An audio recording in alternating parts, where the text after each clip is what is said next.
ശബരിമല ദർശനത്തിന് പുറപ്പെട്ട സ്വാമിമാർക്ക് താമസമൊരുക്കി പള്ളിക്കമ്മിറ്റി ഭാരവാഹികൾ.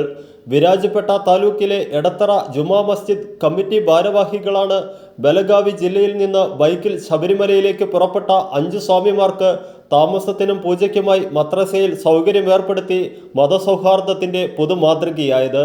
ബലഗാവിയിൽ നിന്നും പുറപ്പെട്ട 5 അംഗ സംഘം എടത്തറ മേഖലയിൽ എത്തുമ്പോൾ സമയം സന്ധ്യയോടടുത്തു.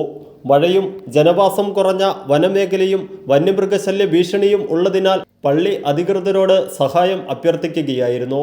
പള്ളി ഭാരവാഹികളും ജീവനക്കാരും ആവശ്യമായ എല്ലാ സഹായങ്ങൾ ചെയ്യുകയും പ്രഭാത പൂജ നടത്തി സ്വാമിമാർ പള്ളി ഭാരവാഹികൾക്ക് നന്ദി പറഞ്ഞ് ശബരിമലയിലേക്ക് യാത്രയാവുകയും ചെയ്തു.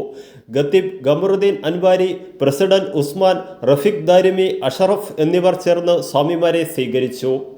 ನಾವು ಬೆಳಗಾವಿ ಡಿಸ್ಟಿಕ್ ಸವದತ್ತಿ ತಾಲೂಕು ಕಡವಿ ಶಿವಾಪುರ ಗ್ರಾಮದಿಂದ ಬಂದಿದ್ದೆವು. ನಾವು ಬುಧವಾರ 12 ಗಂಟೆಗೆ ಅಲ್ಲಿಂದ ನಮ್ಮ ಶಿವಾಪುರ ಸನ್ನಿಧಾನದಿಂದ ಹೊರಟೆವು. ಅಲ್ಲಿಂದ ಮತ್ತೆ ರಾಣೆಬೆನ್ನೂರಲ್ಲಿ ನಾವು ಸಂಜೆ ನೈಟ್ ವಸತಿ ಮಾಡಿ ಮತ್ತು ಅಲ್ಲಿ ಪೂಜೆ ಎಲ್ಲ ಮಾಡಿಕೊಂಡು ಮತ್ತೆ ಮಾರನೇ ದಿನ ಅಂದರೆ ಗುರುವಾರ ಬೆಳಗ್ಗೆ ಜಾವ ಹೊರಟು ನಾವು ಇಲ್ಲಿ ಈ ಗ್ರಾಮಕ್ಕೆ ಅಂದರೆ ತಿತಿಪತಿ ಗ್ರಾಮಕ್ಕೆ ಈ ಒಂದು ಇದು ಗುಡಿಯಲ್ಲಿ ತಲುಪಿ ಅವರ ಅಜ್ಜನ ಗುಡಿಯಲ್ಲಿ ತಲುಪಿ ಇಲ್ಲಿ ಚೆನ್ನಾಗಿ ನೋಡಿಕೊಂಡ್ರು ಅವರು.